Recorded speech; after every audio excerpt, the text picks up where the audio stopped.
Salut l'équipe, le Bitcoin joue avec nos nerfs. Les gars, grosse vidéo ce matin. On va parler de BTC avec la clôture importante qu'on a eue hier. Les gars, donc restez branchés. Bienvenue dans cette matinale qui n'a rien d'une matinale, mais c'est dimanche, c'est normal. Petite grasse mat, il en faut de temps en temps pour se reposer, surtout que le marché est un peu relou. En ce moment, BTC 94 300 $, il perd 0,4%. Ether qui fait à peu près pareil, il perd 0,6%, on est à 3250. On a notre ami XRP qui est en forme ce matin, 3,6%. Il repasse devant l'USDT. Ça fait longtemps qu'on n'avait pas vu ça. Tout simplement avec Mika, vous avez quand même quelques USDT qui disparaissent, même si c'est rien de grave puisqu'on est sur des stablecoins. Et donc on a XRP qui fait partie des rares dans le vert comme ADA qui pousse 4,6%. On a plein de vieilles cryptos là qui sont en forme. XLM forcément qui suit, puisque c'est le petit frère de XRP. Suit qui perd 4% ce matin. Mais bon, il fait tellement de belles performances que c'est quand même beau. IP dans le vert aussi, 3,7%. Et quand on arrive dans le bas du top 50, on a TKX qui pousse 2,7%, FED qui perd 2,8%. Et c'est encore Arbitrum qui ferme la 50e position, 1,3% de perte. Les gars, côté weekly du BTC, vous savez on avait une clôture importante cette nuit pour le 5 jours. Mais la clôture weekly est aussi très importante. Et regardez, c'est magnifique. Je vais juste faire une petite mise à jour pour être sûr que tout va bien. On a juste une clôture qui est intéressante puisque vous le savez, il ne faut pas qu'on ait une bougie de ravalement tout simplement puisque vous voyez, on a eu la bougie verte hier et on est en train de clôturer, enfin en tout cas de descendre un petit peu avant. Donc ça, c'est plutôt positif. Même s'il ne faut pas crier victoire, victoire trop vite puisque la bougie n'est pas clôturée. Mais ça va. Et d'ailleurs, vous voyez, pour l'instant, on est juste allé chercher le middle range. Je vois encore plus de youtubeurs qui sont hyper bearish. Putain, les gars, on est sur support, quoi. C'est impressionnant à voir. Alors, évidemment, il faut anticiper le fait qu'on perde le support et qu'effectivement, il pourrait y vite une dégringolade. Et pour moi, la target, vous le savez, dans un premier temps, c'est vers les 87 000 $. On a pas mal de petites choses, notamment le nuage Ishimoku, lui, qui est à 87 000 $. Ok, c'est vrai, mais pour l'instant, les gars, RAS, on est même allé rechercher le middle range. Donc, les gars, on a été gratter les liquidités. On a un joli rebond dessus. On est toujours dans notre biseau du côté de notre ami RSI, les gars. On est sur support. Paniquer sur support, il n'y a rien de plus débile. Tout simplement, évidemment, vous allez avoir pas mal de news qui vont vous faire douter, etc. Les gars, le support tient.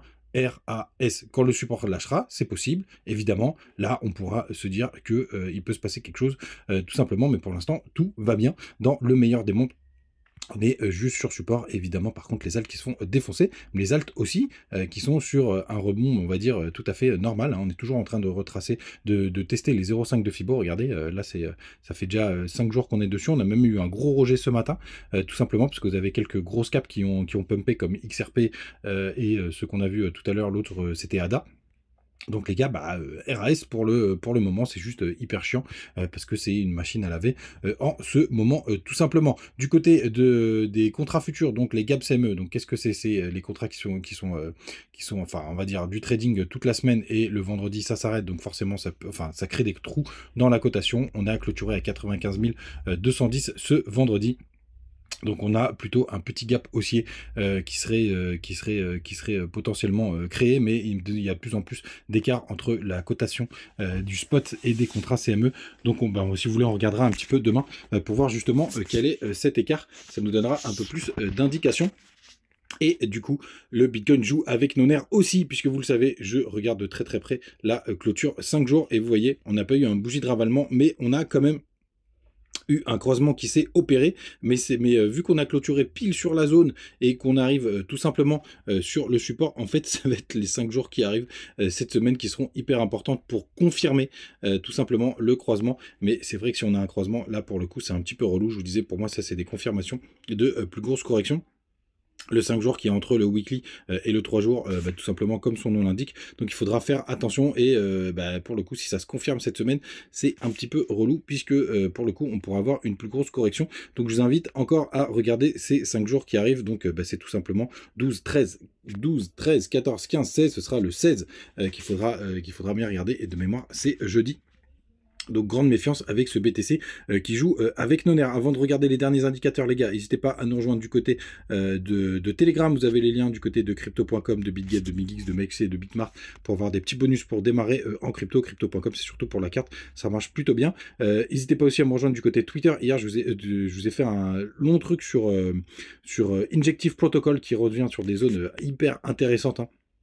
C'est assez magistral et avec des prolongations, avec un joli x5 potentiel si on est toujours, sur un bull run, bien entendu, même si j'y crois.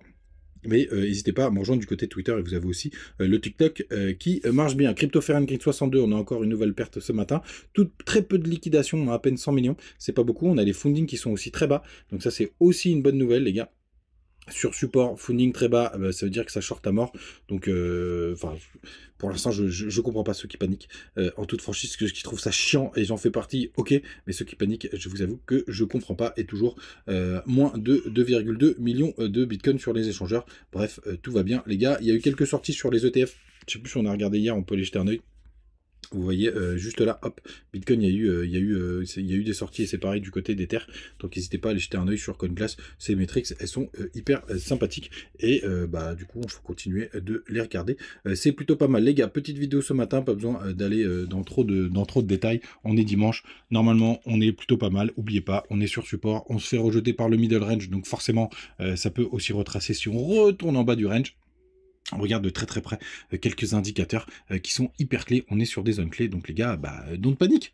C'est les confirmations qui nous feront savoir si où est-ce qu'on en est et si faut avoir un plus gros retracement, les gars. Passez un bon dimanche. On se retrouve demain. Ciao.